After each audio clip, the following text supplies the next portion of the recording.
भैया रिपोर्ट बिल्कुल नॉर्मल आ रही थी, मैं उठ ही नहीं पाती थी भैया, मेरा पूरी बॉडी ऐसे लगती थी किसी ने मतलब कितना मुझे मार के फिर मैं बिस्तर में पड़ी हुई हूँ भैया, मुझे ऐसे लगता था।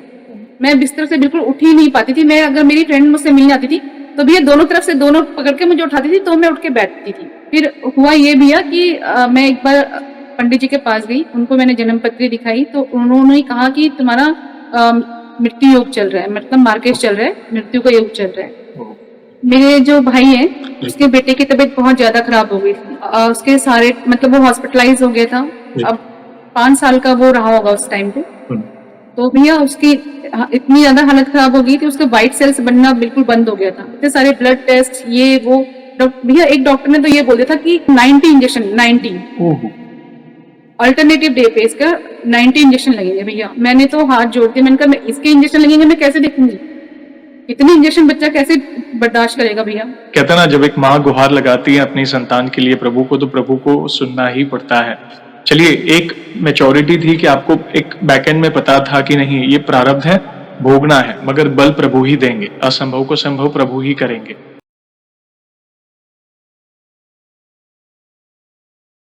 जय श्री राम दोस्तों, कैसे हो आप? हमारी चैनल में आप सभी का स्वागत है। मैं हूं आपका दोस्त जयेश वाघेला, फाउंडर ऑफ धार्मिकस्टोरी.com एंड सीक्रेट मिस्ट्रीज। दोस्तों, आज मैं फिर से लौटा हूं एक और इंटरेस्टिंग वीडियो कॉल सेशन के साथ।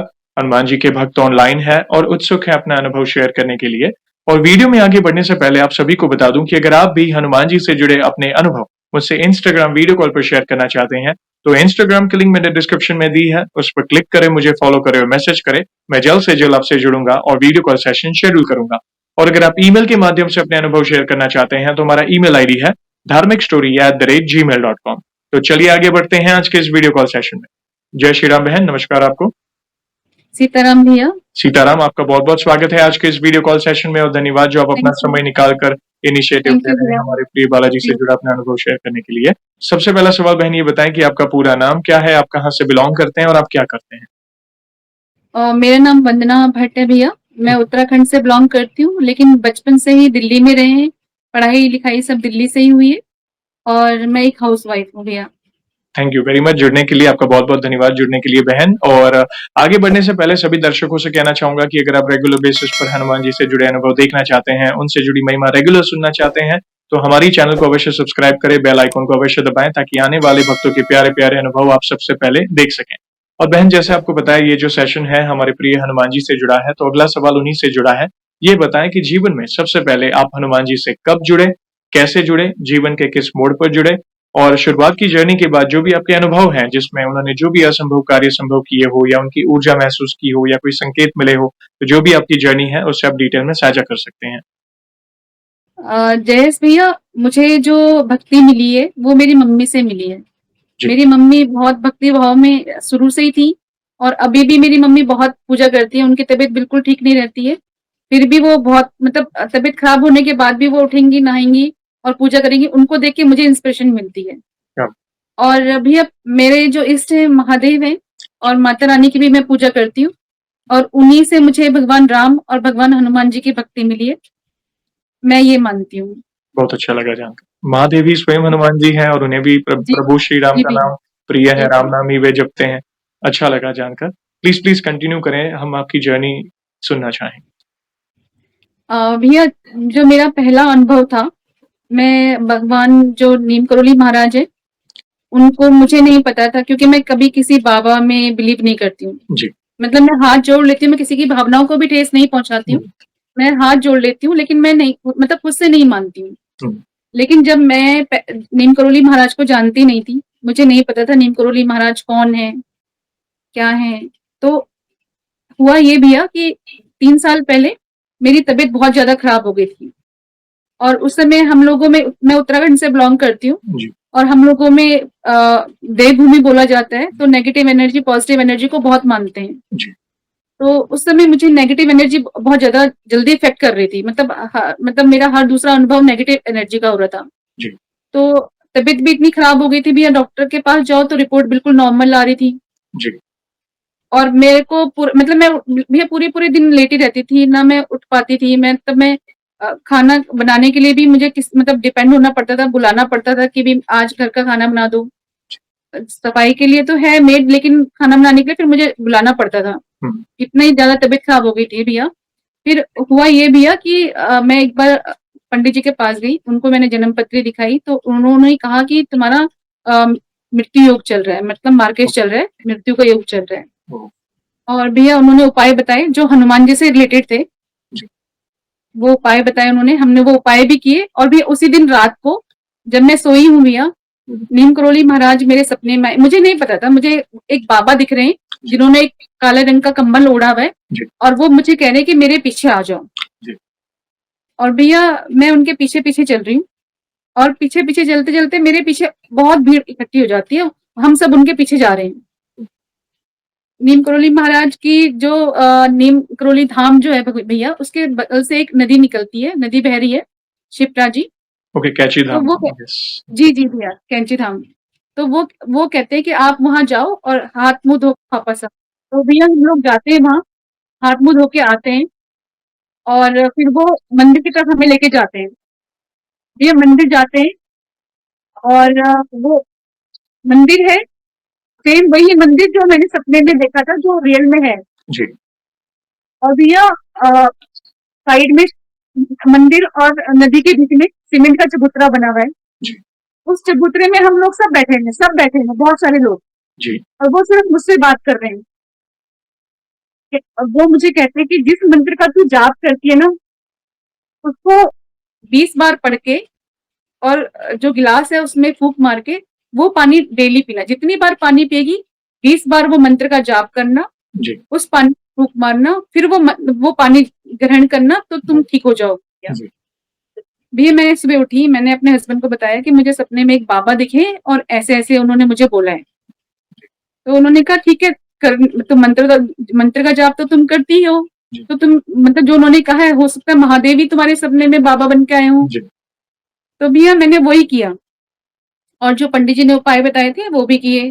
भैया मैं बिल्कुल ठीक हो गई, डॉक्टर के पास जाने की दोबारा ज़रूरत ही नहीं पड़ी। क्या बात है! आपको हुआ क्या था मतलब उस समय? भैया रिपोर्ट बिल्कुल नॉर्मल आ रही थी, मैं उठ ही नहीं पाती थी भैया, मेरा पूरी बॉडी ऐसी लगती थी किसी ने मतलब कितना मुझे मार के फिर मैं बिस्तर में पड़ी हुई हूँ भैया, मुझे ऐसे लगता था। मैं बिस्तर से बिल्कुल उठ ही नहीं पाती थी। मैं अगर मेरी फ्रेंड मुझसे मिलने आती थी, तो भैया दोनों तरफ से दोनों पकड़ के मुझे उठाती थी, तो मैं उठ के बैठती थी। ओह! इतनी ज़्यादा मेरी तबीयत खराब थी, और रिपोर्ट बिल्कुल नॉर्मल, रिपोर्ट में कुछ भी नहीं। आपने हनुमान जी का कौन-सा उपाय किया? भैया मैंने हनुमान जी का जो उन्होंने बताया था पंडित जी ने, उन्होंने मतलब एक तो ट्यूसडे के दिन हनुमान जी को चोला चढ़ाने के लिए कहा था, जी, और एक लाल कपड़े में नारियल बांध के, और भगवान जी के मतलब वो विश अपनी बोल के भगवान जी के मंदिर में चढ़ा के आने के लिए कहा था। जी। तो वो एक तरह की अर्ज़ी आपने प्रभु के चरणों जी, में जी, जी, रखी हुई जी, थी। हाँ, वो अर्जी जी, जी, अर्जी लगाने के लिए, मतलब ये अर्जी थी जो भगवान के चरणों में लगानी थी। जी, तो वो हमने 2 उपाय किए थे, और एक ये मैंने जो नीम करोली महाराज जी, ने जी। मुझे सपने में कहा था, ये 3 उपाय हम लोगों ने किया और मैं बिल्कुल ठीक हो गई भैया। क्या बात है! तो आपने जैसे कहा कि आपने कभी भी पूज्य बाबा जी को देखा नहीं, ना उनके बारे में नहीं, सुना, वे स्वयं आपके जीवन में आए आपके स्वप्न के माध्यम से। तो ऐसा समझिए महादेव जी ने ही प्रेरणा दी है क्योंकि आप महादेव जी के शरण में थे और स्वयं वे हनुमान जी हैं। तो कब आपको पता चला कि वे पूज्य नीम करोली बाबा हैं? भैया मैं एक बार मतलब फिर कुछ टेंशन चल रही थी, जी, तो माइंड में कुछ टेंशन थी, और मैं रील स्क्रॉल कर रही थी। जी, तो वहाँ पे भी मुझे हनुमान जी की एक फ़ोटो सामने आई, हनुमान जी सॉरी, नीम करोली महाराज जी की एक फ़ोटो सामने आई मेरे, जी। जिसमें उनके फ़ोरहेड पे हनुमान जी का एक चित्र उभरा हुआ था। प्रॉपर हनुमान जी का फेस उनके फ़ोरहेड पे बना हुआ था भैया। चलो, और जो मेरी प्रॉब्लम चल रही थी उसका सॉल्यूशन लिखा हुआ था साइड में। क्या हुआ? तब आपको पता चला कि ये पूज्य बाबा जी हैं, इनका नाम ये है।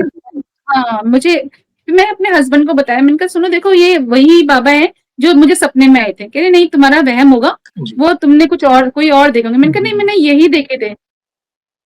तो वो बड़े हैरान हुए, उनको भी बड़ी हैरानी हुई कि जिसको तुमने कभी देखा नहीं, जिससे तुम कभी मिली नहीं, कभी सुना नहीं, वो तुम्हारे सपने में कैसे आ सकते हैं? मैंने कहा ये तो मुझे नहीं पता, लेकिन मेरे सपने में आए हैं। ये उनकी लीला है। जी भैया। और मंदिर के बारे में उसके आपने सेम मंदिर आपने देखा स्वप्न में, बाद में जब आपको बिल्कुल पता भैया चला? डिट्टो सेम वही मंदिर, बिल्कुल जैसे लाल उसमें बाहर से पेंट हो रखा है, बिल्कुल वही था। बस वो जो मंदिर और नदी के बीच में जो चबूतरा बना हुआ था सीमेंट का, वो नहीं था, जी। क्योंकि मैं उसके बाद मुझे जाने का मौका मिला वहाँ, क्या? नीम करोली धाम। जी, जी। वो भी अनप्लान्ड था भैया, उनका बुलावा था तो मैं वहाँ चली गई भैया। पहली बार कभी गए थे आप? कैची या धाम? 1.5 साल हो गया भैया हमको। जैसे कैची धाम के बारे में हमने बहुत सुना है, वहाँ की वाइब्रेशंस अलग है, वहाँ की ऊर्जा अलग है और जब आप गए तो जैसे ही आपने मंदिर में कदम रखा, बाबा जी को देखा, हनुमान जी को देखा, कैसा फ़ील हुआ? भैया पहले तो जो नीम करोली धाम है, वो भी उत्तराखंड में ही आते हैं जी, और उत्तराखंड को देवभूमि बोला जाता है। जी, तो वहाँ की वाइब्स बिल्कुल मतलब एक नेक्स्ट लेवल की होती है। जी, तो जब हम वहाँ गए, हम लोगों का प्लान नहीं था कुछ भी वहाँ जाने का, लेकिन वो सडनली ऐसा कुछ हुआ कि मॉर्निंग में प्लान बना भैया, 1 घंटे के अंदर हम लोग सब तैयार हो गए। क्या? जबकि ऐसा होता नहीं है कि सारी फ्रेंड एक साथ तैयार हो जाए। जी, हम लोग सब के सब तैयार हो गए और हम लोग निकल गए भैया। शाम को हम लोग वहाँ पहुँचे, भवाली पहुँचे, भवाली में हमने स्टे किया और हम लोग नहा धो के नीम करोली धाम निकल गए भैया। जी, एक हमने नाइट में पहले हम लोगों ने वहाँ पे दर्शन किए बाबा के। जी, भैया वहाँ इतनी भीड़ थी, लेकिन फिर भी हमें इतने खुले दर्शन हुए। मतलब हम लोग वहाँ पे 10 मिनट कम से कम उनकी जो उनका स्टैच्यू बना हुआ है, उसके आगे हम लोग थे। मूर्ति के और सामने। वो जी भैया, और वो लोग ना मतलब जैसे खड़े होते हैं तो वो आगे चलो हाँ, बोलते रहते हैं, क्योंकि भीड़ बहुत होती है। जी, भैया जब हम खड़े थे तो उन्होंने बोला ही नहीं। क्या? वो भैया हम लोग 10 मिनट तक कम से कम वहाँ खड़े रहे। मतलब 2 फ्रेंड तो आगे निकल चुकी थी, हम लोग 3 फ्रेंड 10 मिनट वहाँ खड़े रहे। बहुत अच्छे से उनके दर्शन किए और जो उनका जो फेस है उसमें मुझे हनुमान जी ही नज़र आते हैं भैया। अगर मैं उनको देख रही हूँ तो मुझे लगता है कि हाँ, मैं हनुमान जी को देख रही हूँ। क्या बात! तो मुझे उनपे उनमें जो छवि थी वो हनुमान जी की छवि नज़र आ रही थी और वो मतलब जो मेरी अपनी जो प्रार्थना थी मैं उनसे मतलब वहाँ पे जाके तो भी हम लोग भूल जाते हैं सब कुछ। जी, बस मैं एक ही बात बोलती हूँ, बाबा राइट, सबका भला करना बस, जी। और मैं कुछ नहीं बोलती हूँ। वहाँ से यही बोल रही तो थी। जब आप पहली बार गए, आपको पता चला कि और उसके पहले ही आपको मोबाइल के द्वारा पता चल गया था मैसेज के माध्यम से कि जी, जी। ये जी, ही आए थे मेरे, ये बाबा ही आए थे मेरे और यही, और बाद में पता चला कि यही मंदिर था जो मुझे पहले ही स्वप्न में उन्होंने दर्शन दिए और जी मुझे भैया। मुझे बताया कि ये उपाय करो और उसके बाद आप ठीक भी हुए थे। तो जी भैया। ये ऐसा समझिए कि ये जो भाव थे, मतलब मतलब इस भाव को हम शब्दों में बयां नहीं कर सकते जब हम धाम पर जाते हैं। और आपने सही कहा कि मन में कोई मनोकामना हो वो भी हम मतलब शून्य हो जाता है जब उनको देखते हैं तो। जी भैया। किसी भी बड़े धाम में आप जाओ। तो इसके बाद ऑब्वियसली आपके भाव प्रभु के प्रति बदल गए होंगे क्योंकि एक विश्वास होता जी है कि एक अनुभव होता है तो ये ह्यूमन टेंडेंसी है कि और विश्वास बढ़ जाता है। तो फिर जीवन में भक्ति के मार्ग पर आप आगे कैसे बढ़े और क्या-क्या अनुभव हुए? भैया जब मैं वहाँ से वापस आ गई हूँ, तो हम लोग उसके बाद मुझे सालासर बालाजी, खाटू श्याम जी और मेहंदीपुर बालाजी जाने जी, का सौभाग्य प्राप्त हुआ। क्या? वो एक दीदी हैं, वो लोग लेके गए थे, पूरी बस लेके गए थे यहाँ से जी, भैया। और हम लोगों को सालासर बालाजी जो है उनके भी बहुत खुले दर्शन हुए भैया। वहाँ पे भी वो बहुत देर तक खड़े रहने नहीं देते भैया। बिल्कुल सही बात। और हमें वहाँ पे भी बहुत अच्छे दर्शन हुए। खाटू श्याम जी में भी बहुत अच्छे दर्शन हुए और मेहंदीपुर बालाजी में भी बहुत अच्छे दर्शन हुए भैया। मतलब जिसे कहते हैं कि खुले दर्शन, मन एक तृप्त होना जी, कि हम अपने मतलब मेरे जो आराध्य है मैं उनके आराध्य को देख रही हूँ, देख पा रही हूँ और मतलब जो हनुमान जी हैं उनको देख पा रही हूँ। मतलब वो एक जो फीलिंग होती है भैया वो बिल्कुल डिफरेंट लेवल की होती है। और जब भैया मैं उनको वो जो वहाँ की वाइब्स थी, बहुत पॉजिटिव वाइब्स थी। जी, हर कोई जो जयकारा लगाता है उसमें भी आप मतलब जब आप फ़ील करते हो ना भैया तो पता चलता है कि हाँ, यहाँ पे कुछ है, सही। कोई चीज़ है। जी भैया। तो वो एक बहुत नेक्स्ट लेवल का था, जो मुझे लगा अनुभव हुआ वहाँ पे। और बहुत सारी चीज़ें थी भैया जो पंडित जी बोलते हैं कि ऐसे करना चाहिए, ऐसे नहीं करना चाहिए, वो हमें उनकी बात को मानना चाहिए।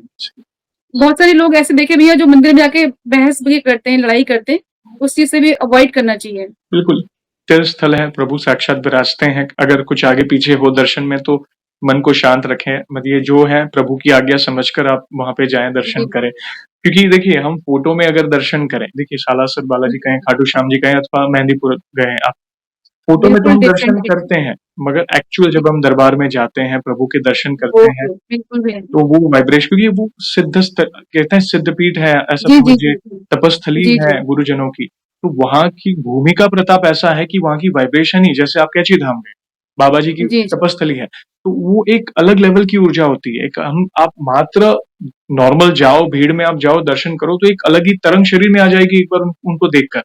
तो वो जी भैया। बहुत अद्भुत होता है। अच्छा लगा जान। जी। फिर आगे क्या हुआ बताएँ? भैया उससे पहले का एक छोटा-सा अनुभव और बताती हूँ जी, आपको। जी।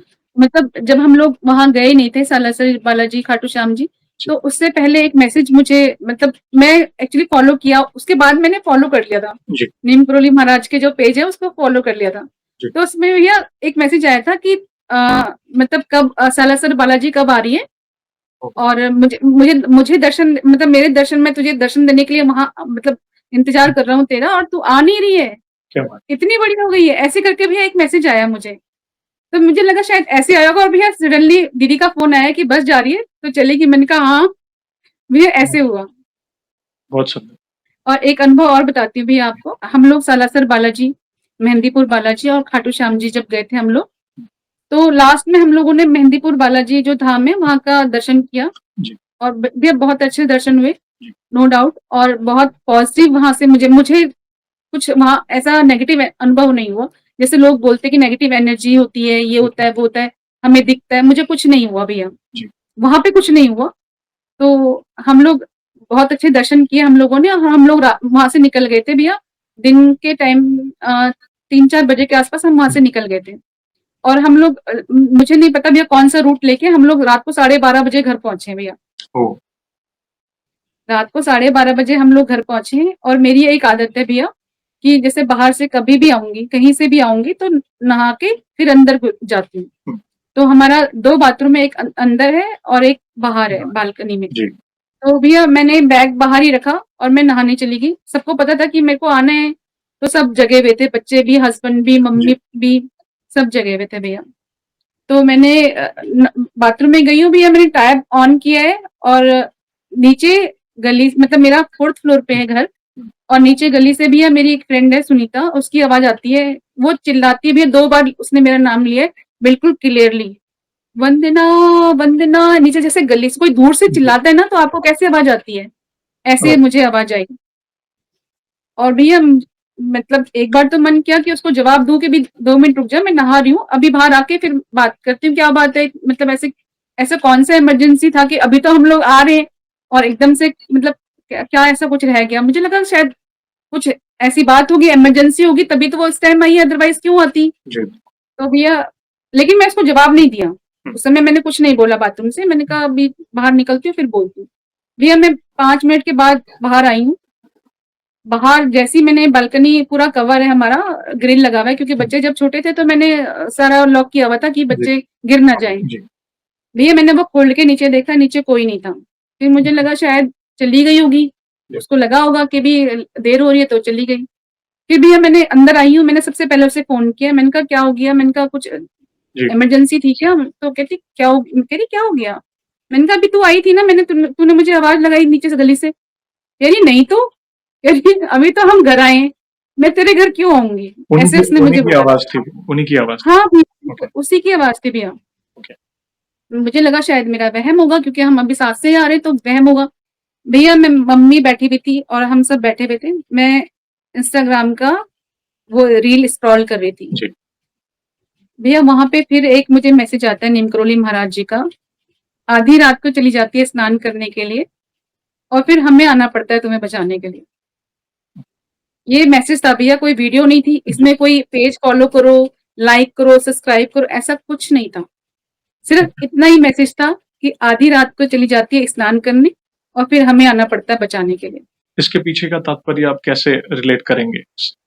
भैया एक तो मेहंदीपुर बालाजी में बोलते हैं ना नेगेटिव एनर्जी होती है जो जी, जी। आप मतलब वहाँ पीछे बोलते हो या आजा नहीं बोलना हाँ, या हाँ, पीछे हाँ। कुछ ऐसी कोई चीज़ होती है। तो भैया मैं मतलब बहुत डीपली इन सब चीज़ों को मतलब मानती हूँ जी, क्योंकि मैं उत्तराखंड से बिलॉन्ग करती हूँ जी, तो मैं इन सब चीज़ों को मानती हूँ लेकिन बहुत डीपली नहीं मानती हूँ कि मैं इनमें वो कि हाँ है तो मुझे ऐसे नहीं बोलना है, मुझे ऐसा नहीं कर ऐसे नहीं मानती हूँ। जी, जी, जी। तो भैया और मैं जब वहां से वापस आई, मैंने उसको फोन किया। मतलब कहते हैं कि मतलब मैंने सुना है अपने बड़े बूढ़ों से कि जब कोई आवाज दे तो उसका रिप्लाई नहीं करना चाहिए जब तक वो 3-4 बार ना बोले। ओके।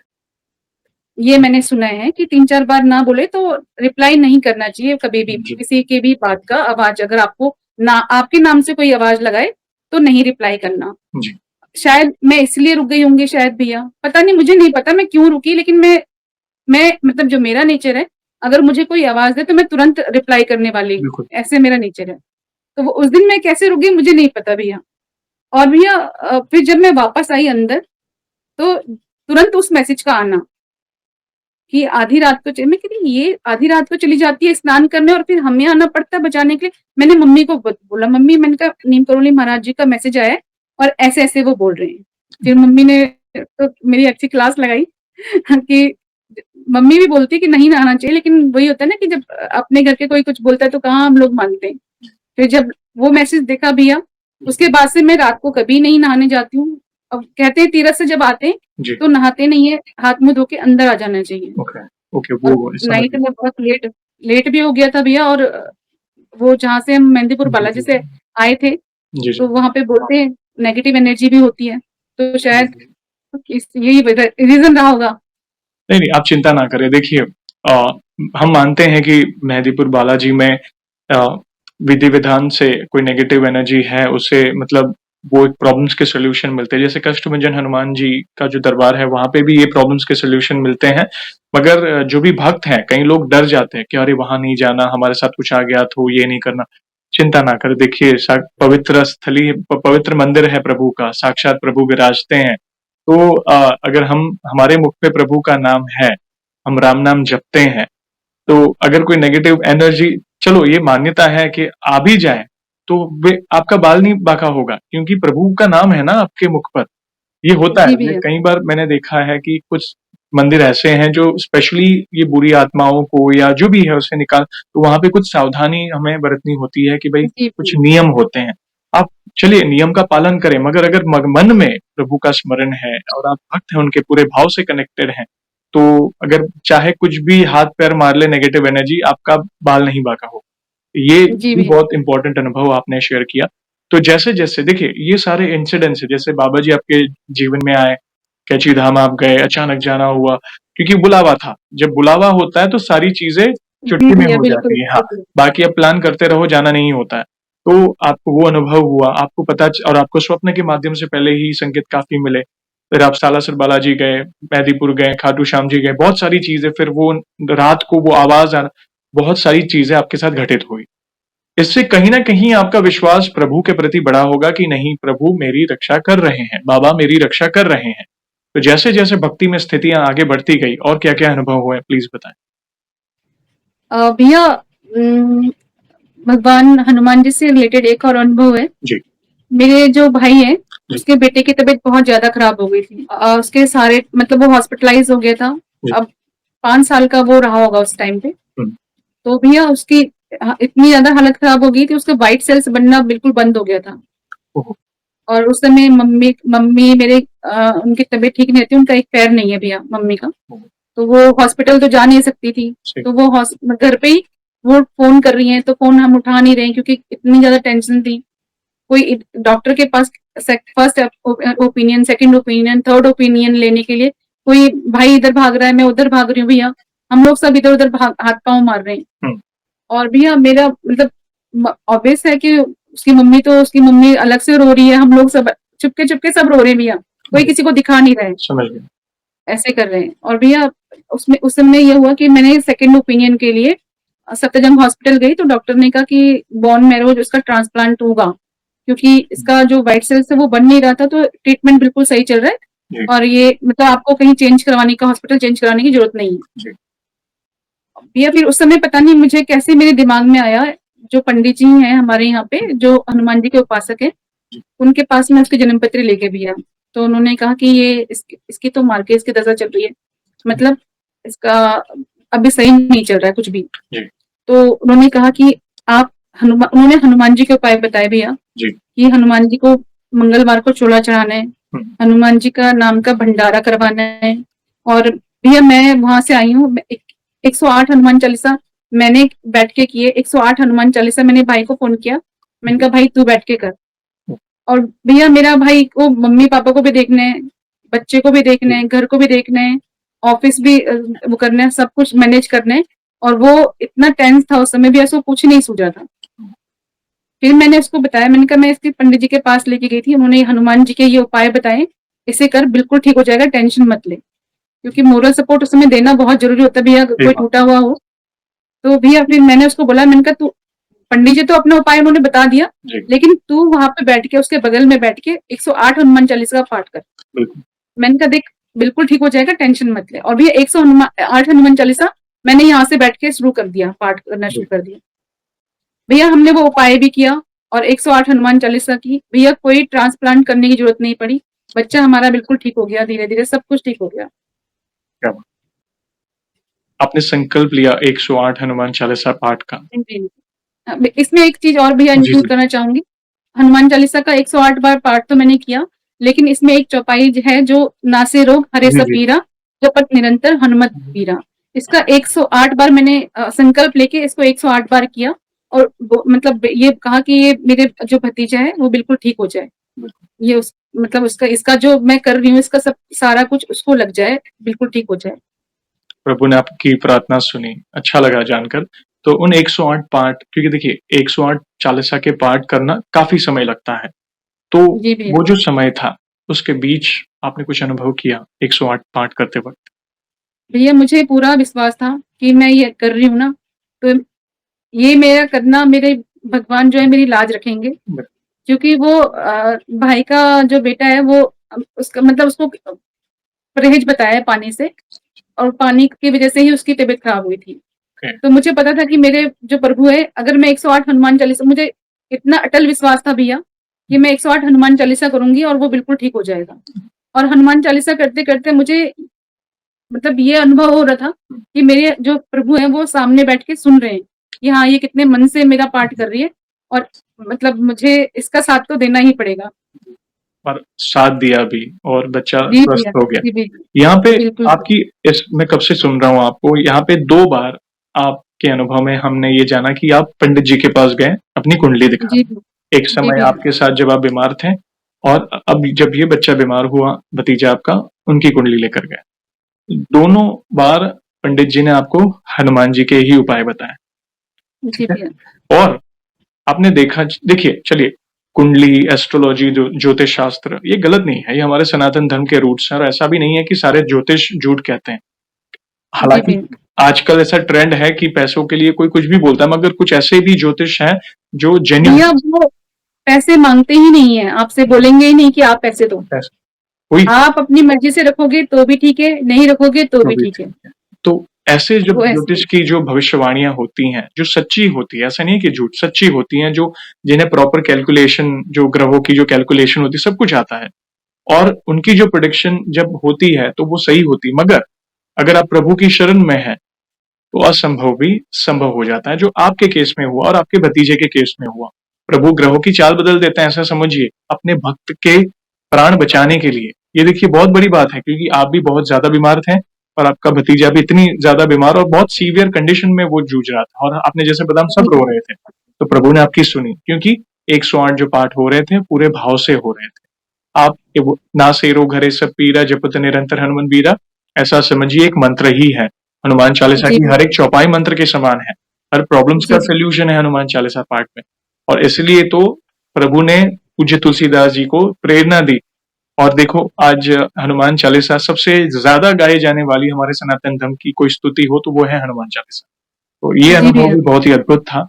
यहाँ पे एक छोटा सा सवाल पूछना चाहूंगा आगे बढ़ने से पहले। जैसे आपने बाहरी अनुभव तो शेयर किए कि कैसे बुलावा आया धाम पर, कैसे आपकी तबीयत ठीक हुई, कैसे भतीजे की तबीयत ठीक हुई।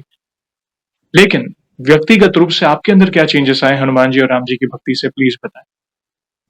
भैया एक तो ठहराव आ गया है। जी। पहले जैसे कोई कुछ बोलता था, अगर किसी ने एक बोला तो मैं 4 बातें सुना के ओके। बात खत्म। ओहो। लेकिन अब ये होता है कि अब मैं नहीं बोलती हूँ। अब मुझे पता है मेरे जवाब मतलब मैं नहीं दूँगी तो कौन देगा, मुझे पता है। जी। तो अब मैं भगवान जी पे छोड़ देती हूँ, आप ही जवाब दो। मेरे को किसी का जवाब देना ही नहीं है। तो भैया एक तो ये बात आ गई है, दूसरा पहले गुस्सा बहुत होता था कि शॉर्ट टेम्पर्ड बहुत थी। अब सब कुछ जाने देती हूँ भैया, छोड़ देती हूँ। सब कुछ अब आपका किसी है।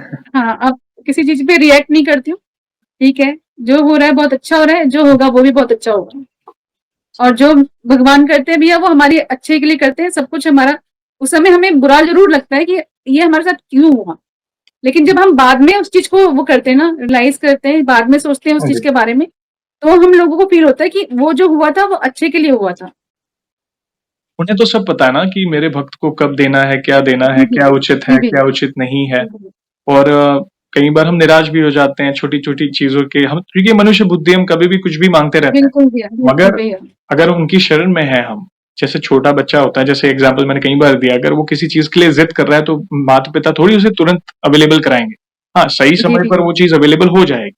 तो जो ठहराव है वो भक्ति के कारण आपके जीवन में आया है, वो जी जानकर भैया। अच्छा जी, लगा। जी। यहाँ पे एक और सवाल, जैसे आप गृहिणी हैं, अपनी ज़िम्मेदारियाँ निभा रहे हैं, बच्चों की ज़िम्मेदारी मतलब पूरे घर की ज़िम्मेदारी, कर्तव्य निभा रहे हैं, साथ-साथ भक्ति में भी आप आगे बढ़ रहे हैं।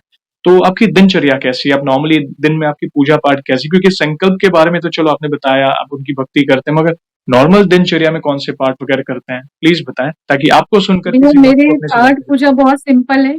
मैं बहुत घंटों-घंटों नहीं बैठती हूँ। जी, मैं अपने ह बैठती हूँ, मैं अपने इष्ट को राम नाम की 108 माला भेंट करती हूँ, जी, ठीक है? 108 माला मैं हनुमान जी को भेंट करती हूँ भैया।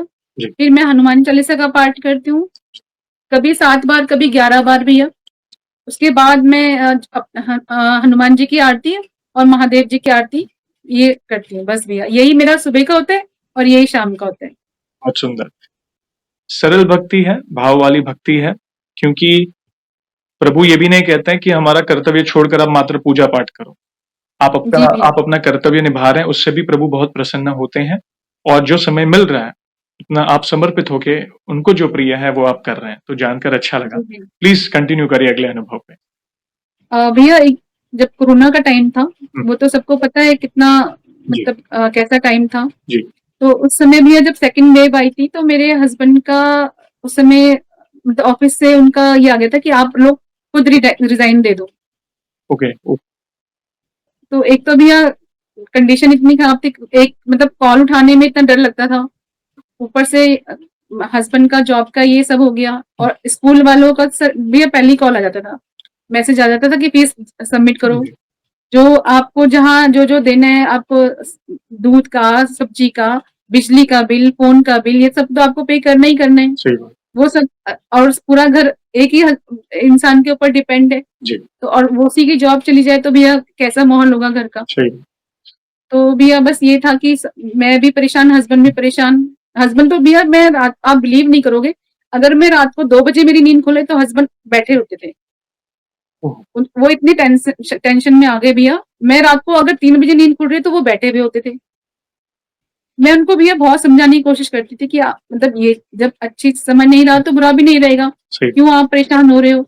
अभी चलो ये टाइम चल रहा है, ये सब ठीक हो जाएगा तो दूसरी जॉब भी मिल जाएगी। बिल्कुल, लेकिन भैया मैं जो समझा रही हूँ क्योंकि जिस इंसान के ऊपर ये मैं उनकी सिचुएशन भी समझ रही थी कि वो उनके दिमाग में क्या-क्या चल रहा है कि बच्चों की फीस भरनी है, मुझे हुँ, ये एलआईसी का भरना है, मतलब सारी चीज़ें निकालनी है, वो मैं कहाँ से करूँगा? हुँ, तो भैया मैं मतलब वो हस्बैंड भी परेशान हो गए थे, मैं अलग से मतलब उनको तो नहीं बोलती थी लेकिन अंदर ही अंदर मैं खुद भी बहुत टेंस थी।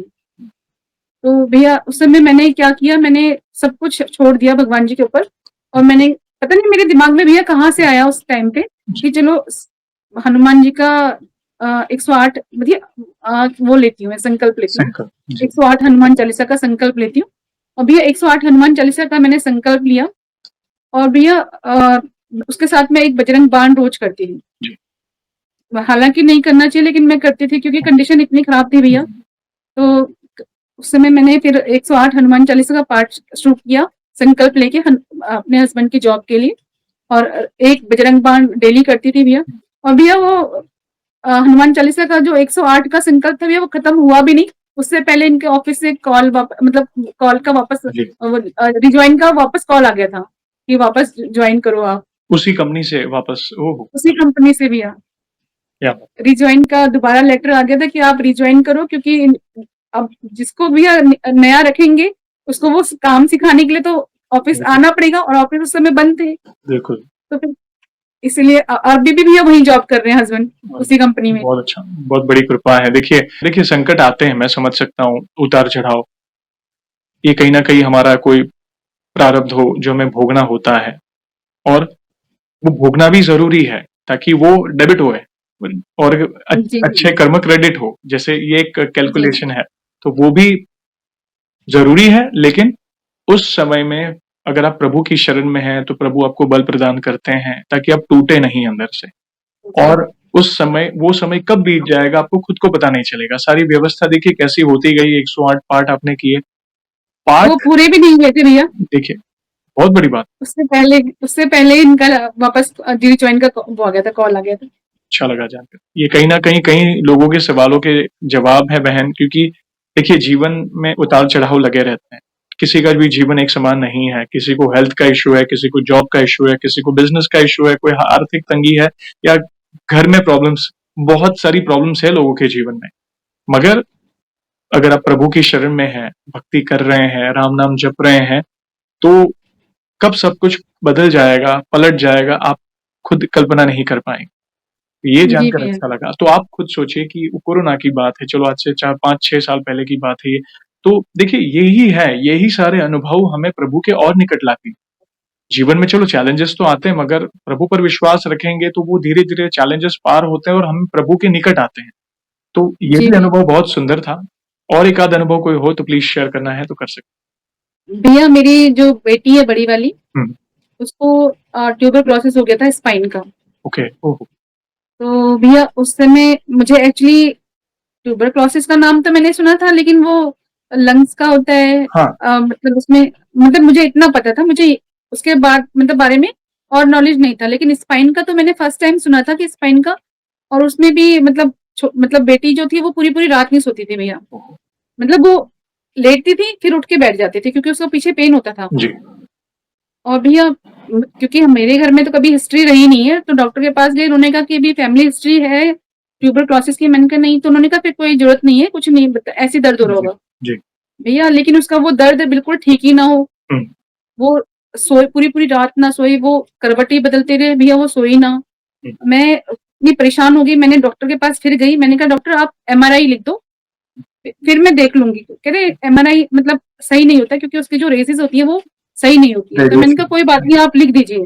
जी, ज़बरदस्ती लिखवा के भैया एमआरआई करवाया, उसमें निकला कि मतलब ट्यूबरक्लोसिस है।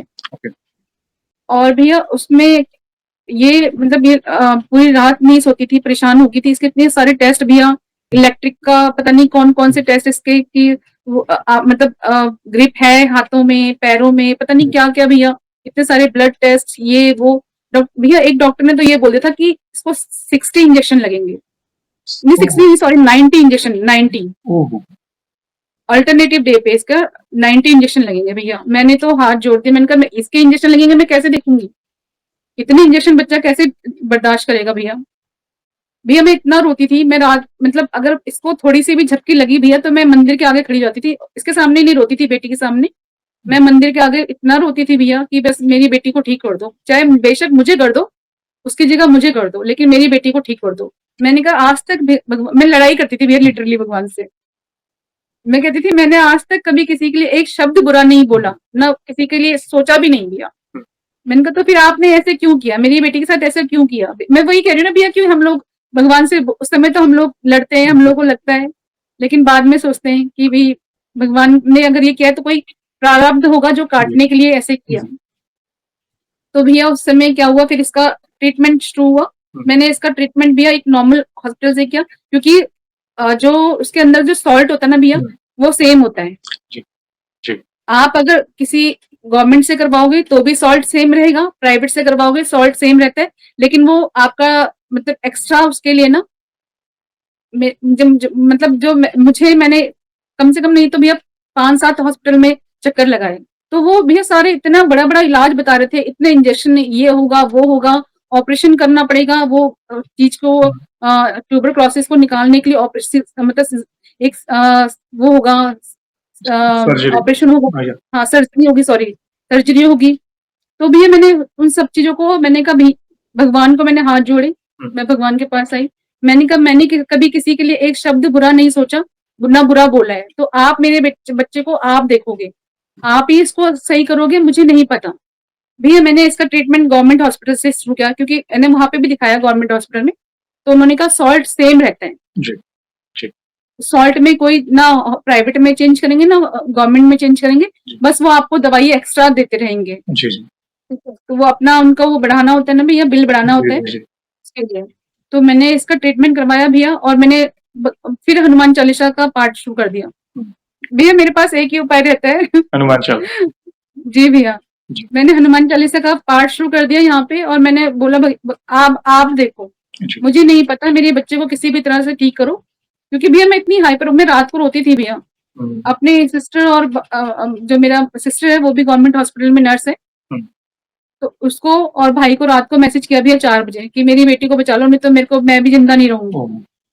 इतनी तबीयत भैया, क्योंकि वो रात को सोती नहीं थी भैया, मैं उसको देखती थी, मैं मतलब वो मतलब जिससे बोलते हैं ना तड़पना, तड़पना। ऐसे होती थी भैया। मतलब वो लेटती थी फिर उठ के बैठ जाती थी, फिर ऐसे मतलब गहरी गहरी सांसें लेती थी। और मैं उसको देख रही हूँ, मैं उसको देख के मैं मतलब मेरे अंदर क्या चल रहा है एक माँ के अंदर, वो भैया मैं समझ सकती हूँ कि या कोई माँ ही समझ सकती है कि एक बच्चे को देख के क्या बीतती है माँ पे। जी, तो भैया जब मैंने वो पाठ शुरू किया हनुमान जी का 108 का, और भैया मेरी छोटी बेटी ने भी शुरू कर दिया अब कि मेरी दीदी जल्दी ठीक हो जाए, तो उसने भी 108 हनुमान चालीसा का पाठ शुरू कर दिया भैया घर पे कि मेरी मम्मी कर रही है तो मैं भी करूंगी, तो मेरी दीदी ठीक हो जाएगी। भैया मेरी जो बेटी है वो धीरे धीरे रिकवर होना शुरू हुआ और 1 साल तक दवाई खाई भैया, बिल्कुल ठीक। दोबारा हम लोग को जाना नहीं पड़ा भैया, 1 साल के अंदर अंदर वो बिल्कुल ठीक हो गई। उसका हमने दोबारा MRI करवाया, रिपोर्ट बिल्कुल नॉर्मल थी, फिर मतलब वो बिल्कुल ठीक हो गई भैया। दवाई से ही मतलब बेरिकवर। दवाई से मुझे कुछ नहीं करवाना पड़ा भैया, बहुत बड़ी बात है। ना सर्जरी करवानी पड़ी, ना वो 90 इंजेक्शन लगवाने पड़े, कुछ नहीं करवाना पड़ा। बहुत बड़ी बात है बहन ये। प्रभु एक कहता है ना, जब एक माँ गुहार लगाती है अपनी संतान के लिए प्रभु को, तो प्रभु को सुनना ही पड़ता है। चलिए, एक मैच्योरिटी थी कि आपको एक बैकएंड में पता था कि नहीं ये प्रारब्ध है, भोगना है, मगर बल प्रभु ही देंगे, असंभव को संभव प्रभु ही करेंगे। तो वही जी हनुमान भैया, चालीसा हर मर्ज की दवा है इस कलयुग में। तो सारे देखो ना, सब सुख ले तुम्हारी शरणा, सारे सुख आपकी शरण में है, जी तुम रक्षक का हो को डरना, जब आप साथ है तो किस बात की चिंता। तो उन्होंने माँ की गुहार सुनी, वे सुनते हैं, बस वो भाव से पुकारने की आवश्यकता है। अच्छा लगा, ये भी बहुत ही सुंदर अनुभव आपने शेयर किया। यहाँ पे एक सवाल पूछना चाहूंगा बहन, जैसे आज हमने हमने आपकी जर्नी सुनी, एक से बढ़कर एक आपने अनुभव शेयर किए। कई भक्तों को अपने सवालों के जवाब मिलेंगे और वे भी प्रभु की शरण में जाएंगे।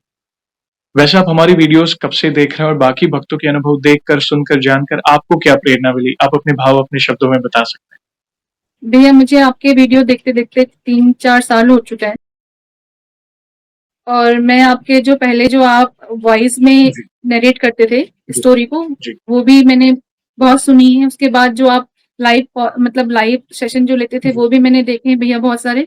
दीपक भैया का एक अनुभव था जो जोधपुर से उम, चलकर गए थे। जी, जो धीरेन्द्र शास्त्री जो जो हैं भैया, उनका उनका एक बार उन्होंने उनका नाम लिया था और वो चल दिए थे। यस, बागेश्वर धाम। जी भैया, ऐसे बहुत सारे अनुभव हैं जो सुने मैंने भैया। उनको देख के मतलब एक ये लगता है कि हाँ, मतलब ये लोग कर रहे हैं, तो मतलब भैया मुझे ये लगता है कि हाँ, जो हमारे सनातनी हैं, तो उनको अपने इष्ट हमेशा पकड़ के रखने चाहिए, कभी नहीं छोड़ना चाहिए। बिल्कुल उनको उनके शरण में ही रहना चाहिए भैया। अगर आप उनके शरण में हो, तो बड़ा-सा जो बड़ा दुःख होगा ना भैया, वो भी कैसे निकल जाएगा पता भी नहीं चलेगा भैया। सही। और जब आप बाद में उसके बारे में ज़िक्र करोगे तो शायद आपकी आँखों में आँसू की ना होके चेहरे पे स्माइल होगी। सही। धन्यवाद बहन। देखिए, ये जो जर्नी शुरू की थी हमने, जी भैया। बस ये प्रभु की कृपा से हुई है और आप सभी के सपोर्ट से हुई है। एक से बढ़कर भैया एक मुझे तो अनुभव। आप में भी हनुमान जी का अंश लगता है कि आप में खुद में भी हनुमान जी का अंश है। अरे नहीं, नहीं। आपका जो मैं भैया मेरे भाव हैं, तो मैं ये मानती हूँ भैया, और इसलिए मैं मतलब मैं बहुत मतलब वीडियो कॉल पे मैं बहुत नर्वस होती हूँ। तो मैं वीडियो कॉल अवॉइड करती हूँ, लेकिन आज भी मेरे को थोड़ा नर्वसनेस था आपसे बात करने के जी, लिए, लेकिन फिर भी थोड़ा हिम्मत किया और आ गई। बस उनकी इच्छा थी इसलिए आप आए, जी, उनकी इच्छा थी इसलिए आप जी, सत्संग को बोल पाए। उनकी इच्छा के जी बिना कुछ भैया, नहीं होता। मैं तो एक सामान्य दास हूँ, गृहस्थ भक्त हूँ, हमसे भी कोई भूल हो जाए तो मैं क्षमा चाहता हूँ जाने-अनजाने में। एक प्रयास था, प्रभु ने सार्थक किया और आप सभी भक्तों का जो प्यार मिला, आप जगह-जगह, कहाँ-कहाँ से अब जुड़ रहे हैं। जी बस भैया, ये सब परिवार है हमारा, राम परिवार जो मैंने नाम दिया है। तो थैंक यू वेरी मच ऐसे ही प्यार और सपोर्ट करते रहें, कराने वाले प्रभु हैं और इन फ्यूचर में भी जब भी आपको लगे कि और भी नए अनुभव हुए हैं, तो इस भाई को मैसेज अवश्य करिएगा, मैं फिर से जुड़ना चाहूँगा आपसे। और जाने से जी हाँ। पहले एक आखिरी सवाल पूछना चाहूँगा, वैसे तो देखिए हमारे पास इतना सामर्थ्य तो नहीं है, मगर फिर भी 1 या 2 लाइन में हनुमान जी का बखान करना चाहें, तो किस तरह करना चाहेंगी आप? भैया मैं तो ये चाहती हूँ कि हनुमान जी और राम जी, सीता मैया सदा मेरे हृदय में वास करें। उसके लिए एक चौपाई है हनुमान चालीसा से, पवन तनय संकट हरण मंगल मूर्ति रूप राम लखन सीता सहित हृदय बसहु सुरभूप। सियावर रामचंद्र कौन सा भगवान जय। की जय। धन्यवाद बहन, बहुत ही सुंदर और अनमोल शब्दों में आपने उनकी महिमा का गुणगान किया। बहुत अच्छा लगा, बहुत सुंदर सेशन रहा और सेशन को हम ऐसे ही एंड नहीं करेंगे, आपको तो पता ही है, प्रभु श्री राम के नाम का जयकारा और हनुमान जी के नाम का जयकारा अवश्य लगाएँगे। फिर सेशन को आज बाबा जी के नाम का भी जयकारा फिर से लगाएँगे। तो जो जी भी हाँ। भक्त जहाँ कहीं से इस सेशन को देख रहा है, भारत में है, भारत के बाहर है, चल फिर रहा है, ऑफिस में, किचन में, खेती कर रहा है, राम नाम लिख रहा है, लाइब्रेरी में, कई भक्त कहाँ-कहाँ से देखते हैं, मुझे रिकमेंडेशन आती है, ये भी बोलिए। तो प्लीज जहाँ कहीं भी हो आप जयकारे में जुड़िए, तो बोलिए सियावर रामचंद्र की जय, जय। पवन सुत हनुमान की जय, बोलो जय। पूज्य नीम करोली बाबा की जय। जय। वंस अगेन बहन, थैंक यू वेरी मच अपने प्यारे-प्यारे अनुभव शेयर करने के लिए। जय श्री थैंक यू राम, भी। जय हनुमान, जय बाबा की। सीताराम भैया, सीताराम भैया। सीता